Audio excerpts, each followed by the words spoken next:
생각합니다. 네, 저희 주변에 너무 큰 방해가 안 될 정도로만 해가지고 저희 같이 찬양하면서 예배드리겠습니다. 부활하신 예수님 감사합니다. 찬양합니다. 주 하나님 독생자 예수 날 위하여 오시었네. 번갈아 가면서 읽도록 하겠습니다. 제가 먼저 읽겠습니다. 주간의 첫날 이른 새벽에 막달라 사람 마리아가 무덤에 가서 보니 무덤 어기를 막은 돌이 이미 옮겨져 있었다. 네, 오늘 아직 깨닫지 못했을지라도 라는 말씀으로 함께 하나님 말씀 나누겠습니다. 오늘은 우리가 예수님의 부활을 기념하며 함께 야외에서 예배합니다. 예, 우리 벌써 추운 분들은 따뜻한 데로 내려가요. 자, 여러분 이렇게 그늘에 있는 것과 빛에 있는 것은 엄청난 차이가 있습니다. 정말 따뜻하네요. 그렇죠? 우리도 예수님의 빛 가운데 살아가기를 소망합니다. 제가 찬양을 하면서 봤는데 확실히 우리가 야외에 있으면 정말 많은 정보를 우리가 접하게 되는 것 같아요. 이렇게 시시각각 불어오는 바람과 이런 소리들, 새소리들 들을 수 있고, 특별히 저희 한 성도님은 바닥에 굴러다니는 콩벌레를 이렇게 자꾸 쫓아내느라고 계속 집중을 하더라고요. 자, 여러분, 우리가 주변에 이렇게 바람도 느끼고 뭐 또 보고 할 수 있는 모든 것들이 뭐냐면 살아있다는 증거죠. 우리가 살아있다는 증거예요. 예수님께서는 유대의 종교 지도자들의 거짓 고발, 그리고 그 당시 유대 총독으로 파견되어 있었던 빌라도, 로마에서 파견된 빌라도에 의해 십자가 사형을 당하셨습니다. 여러분, 빌라도는 예수님이 죄가 있다는 것을, 죄가 없다는 것을 알았을까요? 몰랐을까요? 예수님 죄가 없다는 걸 빌라도 너무 알고 있었어요. 그럼에도 불구하고 예수님이 사형당할 만한 이유가 없지만, 그러나 유대의 종교 지도자들이 너 이 예수 사형 내리지 않으면 밀란을 일으킬 거야, 우리가 너 총독 자리에서 쫓겨나게 만들 거야 라는 불안한 마음 때문에 어쩔 수 없이 예수님에게 사형을 내렸다라는 거죠. 결국 빌라도는 내 권력, 자기 권력을 지키는 편에 서기로 했습니다. 그리고 총독은 이제 예수님을 십자가에 날 죽게 만드는 사형 선고를 내렸죠. 그래서 제가 빌라도가 그 후에 어떻게 됐을까 이제 많이들 궁금하잖아요. 보니까 이제 역사가, 유대 역사를 연구한 요세푸스라는 사람과 에우세비우스라는 역사가가 있는데, 이들의 기록에 의하면 빌라도가 이 사마리아에서 밀란이 일어났는데 그 밀란을 강력하게 제압하라는 명령을 내렸거든요. 그래서 사마리아 사람들을 굉장히 많이 학살을 했어요. 빌라도의 명령에 의해서. 그래서 그 명령이 너무 과했다라는 이야기를 듣고 빌라도가 로마로 소환이 당했어요. 너 로마로 들어와. 자, 그렇게 돼가지고 빌라도는 거기서 정치 인생이 끝났어요. 더 이상 높은 곳으로 올라가지 못하고 정치 인상이 끝나고, 그리고 빌라도를 밀어주던 황제가 아니라 이제 다른 황제로 로마 황제가 바뀌었거든요. 그래서 바뀐 황제는 빌라도를 굉장히 싫어했던 것 같아요. 그래서 그에게 심한 벌과 그의 잘못을 추궁하는 일들을 많이 벌여서 이 기록에 의하면 빌라도가 스스로 삶을 포기했다. 너무 괴롭힘을 당하다가 스스로 삶을 포기했다는 그런 역사적인 기록도 남아있는 것을 보았습니다. 자, 여러분, 우리가 이 말씀을 통해 알 수 있는 게 뭐냐면, 이 세상의 권력, 빌라도가 세상의 권력을 잡으려고 결국 예수님을 죽인 거잖아요. 사형 명령을 내렸잖아요. 그런데 세상의 권력은 비참하게 빈손으로 끝났다라는 것을 우리가 볼 수 있어요. 그런데 예수님은 자기 생명을 내어주시기까지 낮아지셨잖아요. 그런데 그 낮아지심을 통해 영원한 생명을 우리에게도 주시고, 또 예수님이 하나님의 아들로서 우리의 찬양과 영광을 계속 받는 분이 되셨다라는 것을 우리가 알 수 있습니다. 자, 우리 함께 예배하는 소금 제작소의 성도님들이 그래서 단순히 빌라도가 예수님은 죄가 없다라는 그 사실을 알았지만, 그 사실을 아는 인생에서 끝나는 것이 아니라 사실을 지켜낼 수 있는, 실천해낼 수 있는 그런 삶이 우리가 다 되기를 소망합니다. 우리가 말씀을 통해서 함께 나누었던 오늘 말씀은 예수님이 부활하셨고 그때 무덤 주변에서 일어났던 일들을 기록하고 있습니다. 말씀에 나온 것처럼 막달라 출신 마리아, 이 막달라 출신 마리아라는 여인은 과거에 7 귀신이 들렸던 여성으로 기록되어 있고, 그 삶이 굉장히 힘들었던 여인이다. 과거가 많고 삶이 힘들었던 그런 여인인데, 이 여인이 예수님의 장례식을 제대로 좀 치러드리고 싶었던 거예요. 그래서 새벽에 안식일이 지나고 새벽이 되자마자, 안식일에 뭘 하면 안 되니까 안식일이 지나고 첫날이 되자마자 바로 예수님의 무덤에 새벽같이 달려갔습니다. 그런데 무덤에 도착하니까 무슨 일이 있었냐면, 무덤을 막고 있던 커다란 돌은 옆으로 옮겨져 있고 병사들 기절해 있고.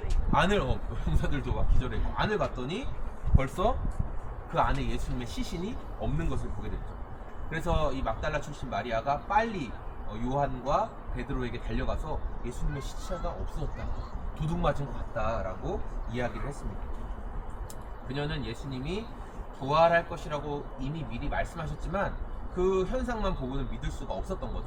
그 당시 어떤 제자도 예수님의 부활을 이해하지 못하고 있는 상황이었어요. 왜냐하면 눈으로 받아들이는 게 어때요? 무덤은 비어 있었고 절망적인 상황이었잖아요. 우리 말씀 3절과 4절 같이 한번 볼까요? 같이 읽어보겠습니다.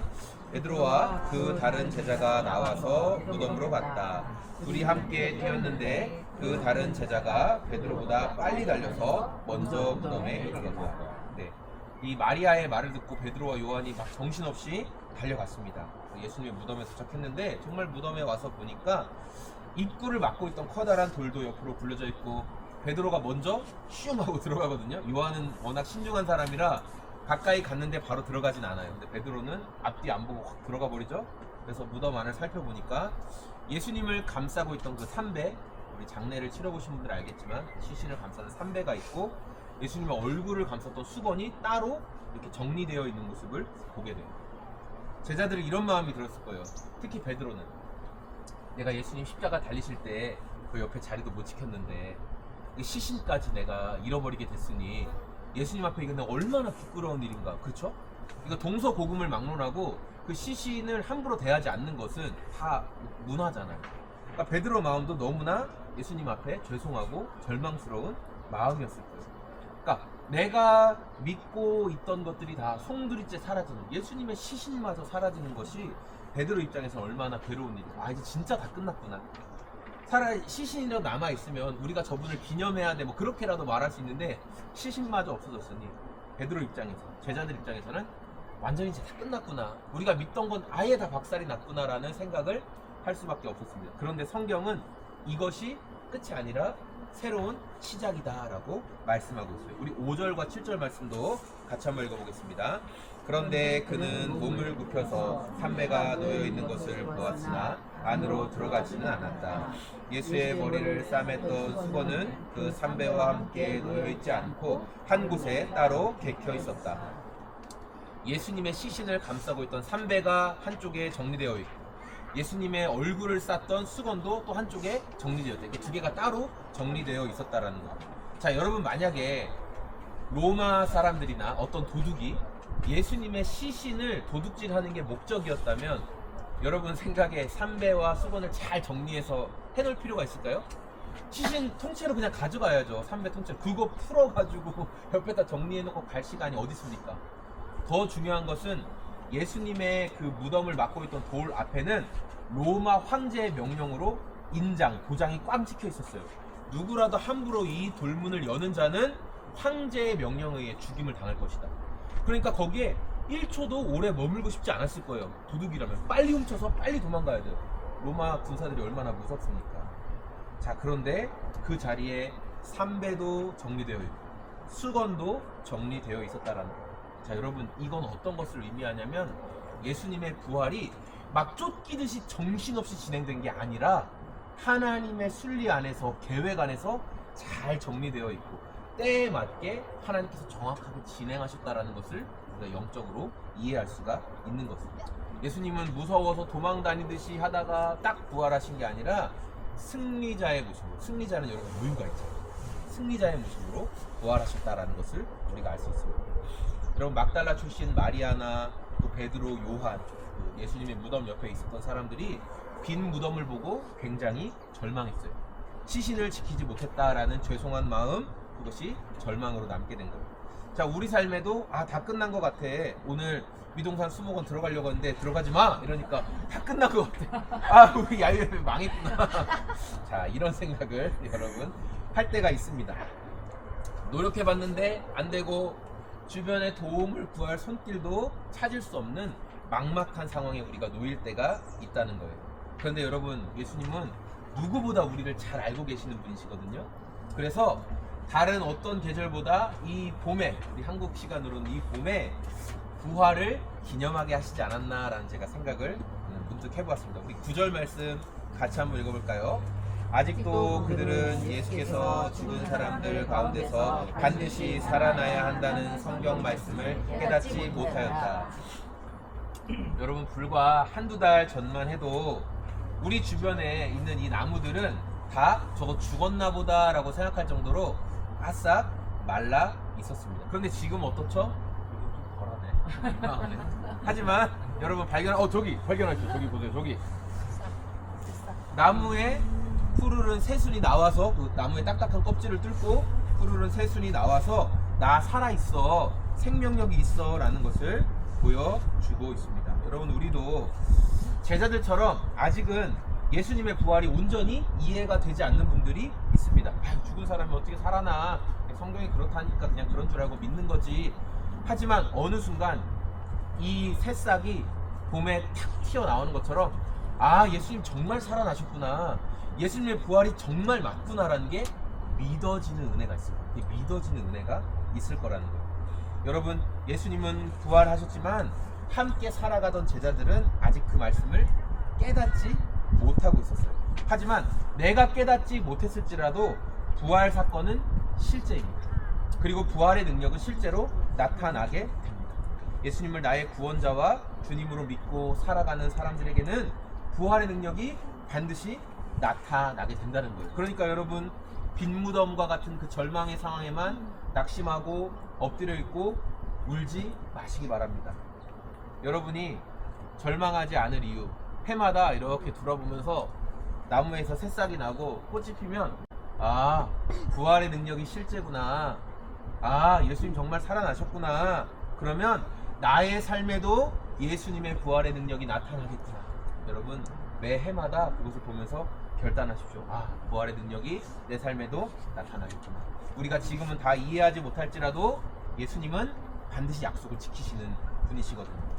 우리를 절망시키는 문제가 찾아오겠지만 반드시 부활의 능력이 나타난다는 그 믿음을 놓치지 않는 저와 소금제작소의 모든 성도님들이 다 되시길 소망합니다.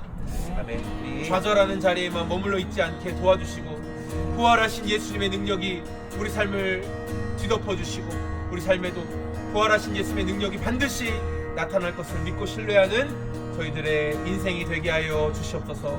부활하신 예수님과 함께 살아가는 소금제작소의 모든 성도들이 다 되게 하여 주시옵소서. 이제는 우리를 사랑하시는 하나님 아버지의 그 사랑과 그 놀라운 사랑에 순종하셔서 이 땅에 오셔서 십자가를 짊어지시고 죽으시고 부활하심으로 우리에게 약속하신 모든 것들을 다 이루실 예수님의 순종하심과 예수님의 놀라운 순종을 우리 평생의 삶의 증인으로 깨닫게 하시는 성령 하나님의 성도 안에 함께 하심이 오늘 좋은 계절에 우리로 하나님을 예배하며 찬양케 하시는, 그래서 주님을 따라가길 원하는 우리 소금제약소교회 모든 성도들 위해 함께 하시는 놀라운 은혜와 부활의 능력이 지금부터 영원토록 함께 계실지어다. 아멘.